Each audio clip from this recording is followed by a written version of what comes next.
After escaping from the police for miles at speeds over 100 miles per hour, when they finally caught him, the first thing this intoxicated officer had to say was this. Hey, I'm a cop.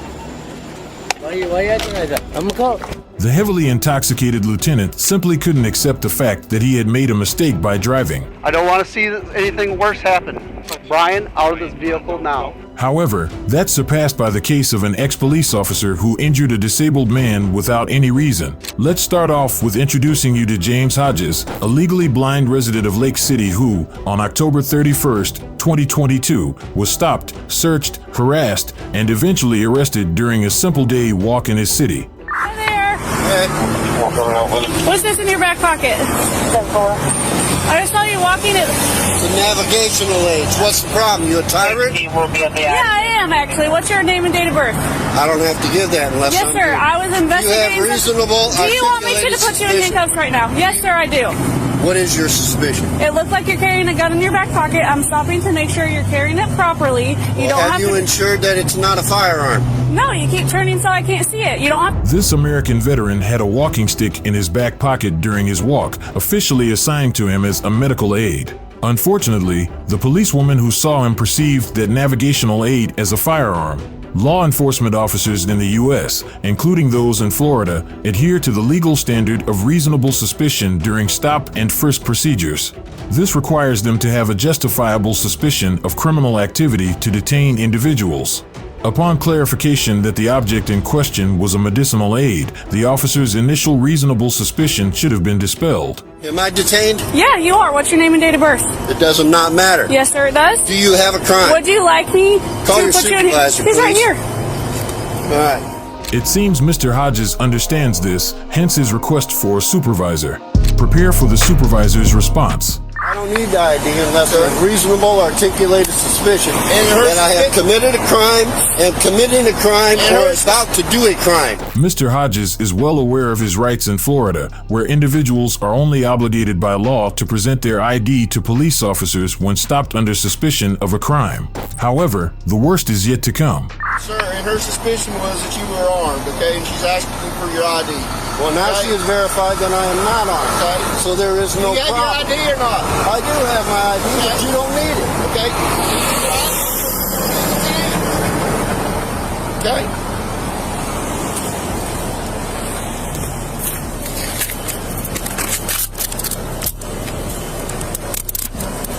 Where's your wallet at, sir? I don't have a wallet on me. Okay, where's your ID? Where's your ID? In my pocket. Which pocket? You are not allowed to search me. Even after discovering that Mr. Hodges was unarmed, Officer Goad and Sergeant Harrison continued to detain and harass him. Body cam footage revealed officers reaching into Mr. Hodges' pocket without permission, conducting an illegal search. Additionally, Sergeant Harrison handcuffed and arrested an innocent man. This incident wasn't the first time he had engaged in such behavior. Mr. Hodges spent 26 hours in jail before being released following an investigation. The sheriff's office disciplined both officers with suspensions and additional training. Mr. Hodges also filed a lawsuit against the officers. In another incident, Miami-Dade police officer Donovan Rojas, who was intoxicated, drove his patrol car in Florida. Another officer pursued him as he sped for nearly 5 miles at speeds up to 110 miles per hour. When stopped, officers approached cautiously, expecting a criminal act, but were shocked when the suspect turned out to be one of their colleagues who regretted his actions and burst into tears. Get out of the car right now. Out of the car, I see your hands. Hands up in the air! Hands up in the air right now. Turn around, turn around. Turn around, do not face me. Turn around. Turn Just around. walk right here. Walk right here. Shut the up. Get right over here. I don't give who you are. Get on your knees. Hey, I'm a cop. Why you acting like that? I'm a cop. And you'll listen to me when I tell you to get on your knees. All right, man, I'm a cop, man. Clear.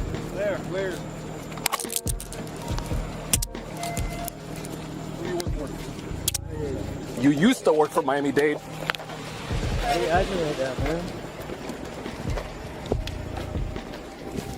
Stand there. Of course. We gotta check this car first. There's guns, radios, and all kinds of Donovan, sir, I'm trying to get all your stuff to somebody safe. Can we contact your immediate supervisor? Yeah, I do. Can we contact your immediate supervisor? Yes, sir. Okay. You can help me out. Well, we don't want to leave all your here, man. We don't want to put it into property. We want to see if we can get it to a supervisor. Okay? Preferably your supervisor to keep it under wraps. This incident, when analyzed, presents several significant legal and professional implications. Officer Rojas was observed swerving on the road, refusing to comply with police orders, and displaying signs of severe intoxication during the arrest. If his blood alcohol concentration surpassed the legal limit of 0.08%, he would be in violation of DUI laws. Furthermore, his actions included speeding and evading law enforcement, offenses that can range from misdemeanors to felonies depending on the circumstances and state regulations. Now, let's examine the situation regarding the police cruiser he utilized in this incident.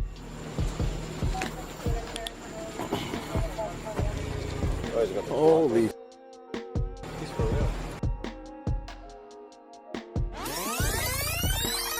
Sarge, I can't see it. Well, that wasn't on when he passed me. No, he's drunk. Did you turn that? Did you turn that on, or it was on?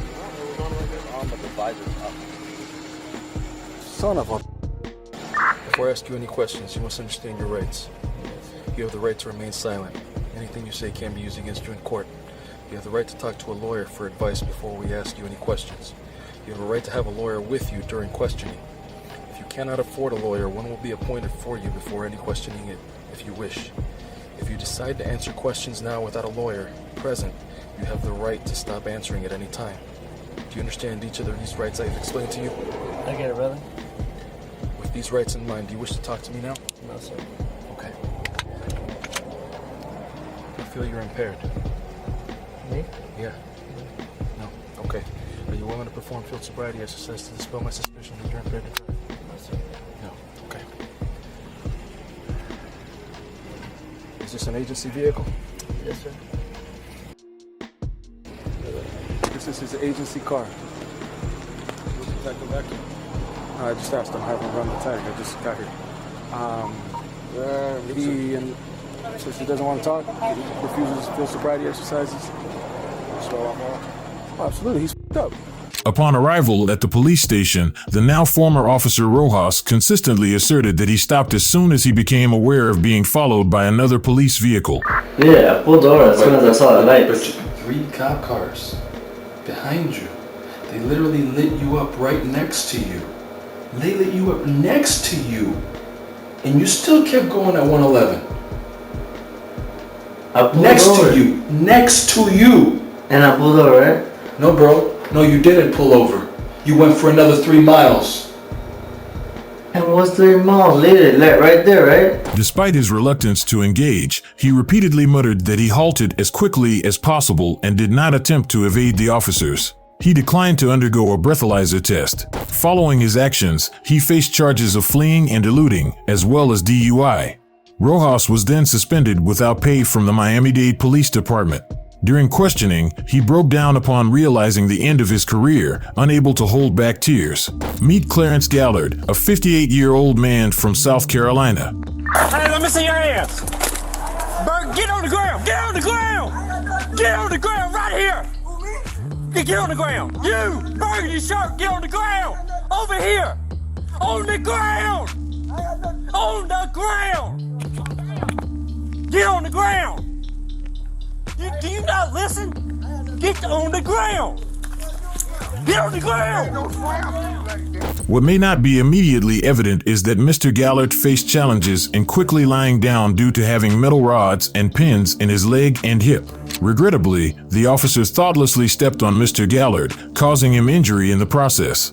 On July 26, 2021, the police responded to a false tip about an individual reportedly carrying a weapon in front of a building. Officer David Lansdukes was the first to arrive at the scene, brandishing his weapon and commanding everyone present to lie down in order to secure the suspected weapon. There's a gun, I believe, behind me. I ain't got no gun neck. Put your hands behind your back.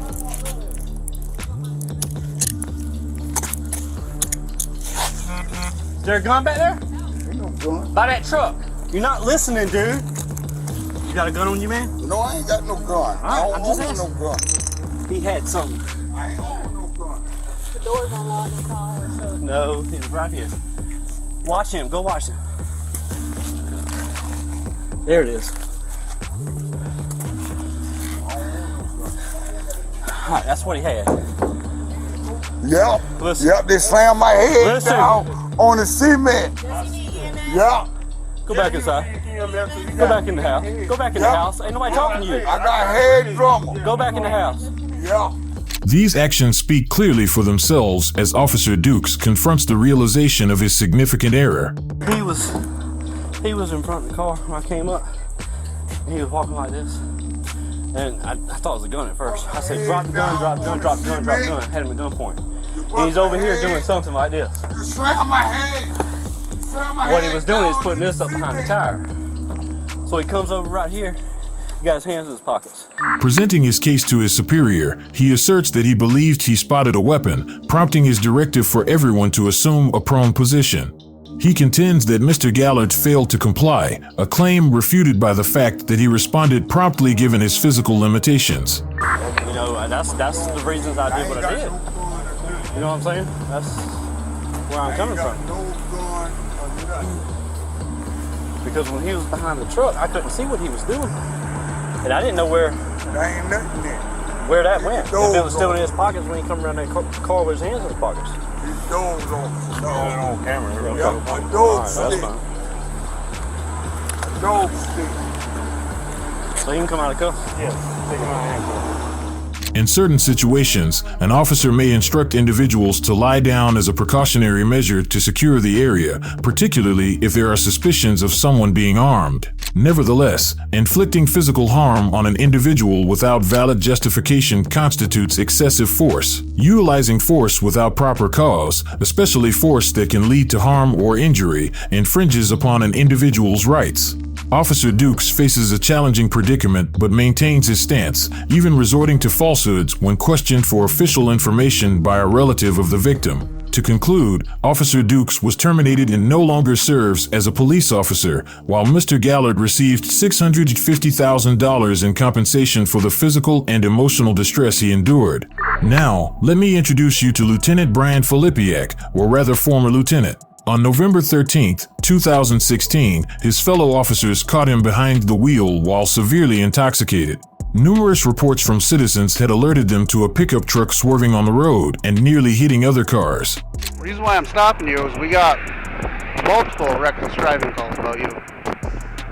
Okay? I'm going to ask you to step out of the vehicle. What would you like me to do? I can't. I had multiple phone calls. You'd be in the same situation if I was in the vehicle in your county, correct? I don't want to yank you out of this vehicle. No, just let me go. I can't. We're done with that. No. We can't. No. My bosses already know. That's not fine. Brian was fully aware of his actions, but refused to acknowledge them, insisting that the officers release him despite the incident being captured on camera. The next thing, I'm going to go hands-on with you. And you're going to go to jail for R&O. You want that? No, I don't want that. Out of this vehicle right now. Out. Brian, go. No, hold on, guys. Brian. One more time. Step out of the vehicle. No, one more time. Step out of the vehicle. You're going to get a taser. No, Step out of the vehicle. Can we talk about it?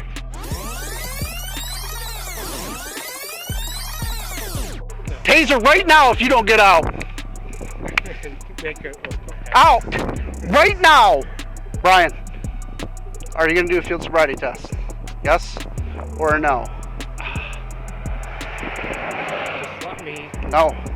We're not doing this way. You are under arrest. No, don't. You are under arrest. Don't resist. Brian Filipiak was sentenced to 1 year of probation with a postponed jail sentence and was stripped of his title as a lieutenant and sworn law enforcement officer.